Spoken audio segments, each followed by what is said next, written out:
Hey everyone, it's Katie. Welcome back to my channel. Today we're going to be playing with the Huda Beauty Desert Dusk palette. Now I love her first palette, the rose gold textured palette. I also love her liquid lips. So when I saw this was coming out, I have to say it was the most excited I've been for a new palette release all year. And just by looking at the color selection, it has not disappointed. I love the colors. I think they are so beautiful. I love her updated packaging. So I'm so excited to play with it today and see what look I come up with. So I hope you're excited too. Be sure to subscribe to my channel before you leave and check out my social media links below. And if you'd like to see what look I come up with using this palette, then just keep watching. Of course, starting off with a fresh face, I'm going to begin by taking the Smashbox Photo Finish Primer Water and I'm going to spritz this over my face just to get some hydration back into my skin. Then going in with the Urban Decay Self-Adjusting Complexion Primer.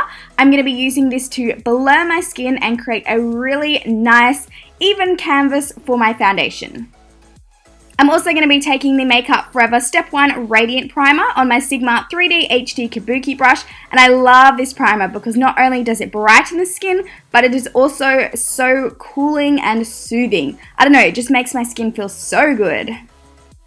For foundation today, I'm going to be using the Estee Lauder Double Wear in Desert Beige. And I love this foundation, but I hate how it doesn't have a pump. I always just make the biggest mess. To help get our skin looking nice and glowy, I'm going to take the Anastasia Liquid Glow in Perla and mix this into my foundation and then apply that to my face because we are going to be using a beauty blender today. And I find that applying my foundation straight to my face rather than the beauty blender just helps it not soak up as much product. And I actually haven't used the Beauty Blender in a while because I've been using brushes, but after using it today, I just remembered how much I love it.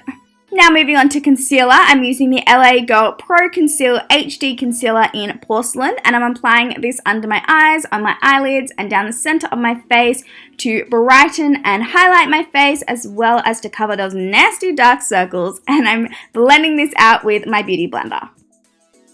So I recently bought this Sigma Edge Kabuki brush, which has this crazy triangular shape to it, which really intrigued me. So I wanted to try it out today. So I'm using the Kat Von D Lock-It Setting Powder, and I'm just stamping the brush under my eyes, and I was really impressed by how this works. Because of the triangular shape, I was really able to get up in there and hit all the nooks and crannies with the powder that I usually would miss with a normal brush. I did also try it on my eyelid, but I think I prefer a less dense brush for my eyelids, just because, you know, it's a sensitive area. But I think if you're someone who loves to bake, whether under your eyes or to clean up any contour, I think you'll love this brush. I'm picking up some of the Hourglass Ambient Lighting Powder in Ethereal Glow and just dusting this over my face to set those liquids into place. And what I love about this powder is it's so lightweight and it still gives your skin that glow to it. It doesn't make it too matte. I'm quickly creating some shape to my face with the Hoola bronzer by Benefit before warming up my skin with the Physicans Formula Butter Bronzer in Light. Time for blush. I'm going to use the Sigma Aura powder in Cotta Rosa, and I'm just popping that on my cheeks. And I always like to bring my blush around my temples as well, just so I have a nice flush of color to my face. For that glow, I'm taking the Makeup Geek Duochrome highlighter in Lit, and this looks white, but it has a nice pink shift to it. And I'm applying that to the tops of my cheekbones and bringing that around to the top of my brow. I'm going to go ahead and do my brows, and I just did a full brow routine. If you'd like to check it out, the link is below. And now it is time for the eyeshadow. Dipping into the Huda Beauty Desert Dusk palette, of course, I'm going to take the shade Eden and I'm going to buff this into my crease to act as my transition shade. And I did find that I had to really build this shadow quite a lot to reach my desired intensity. Next, we're going to be using the shade Amber, and I'm going to be focusing this below where we applied Eden, yet still buffing it into Eden and into the crease.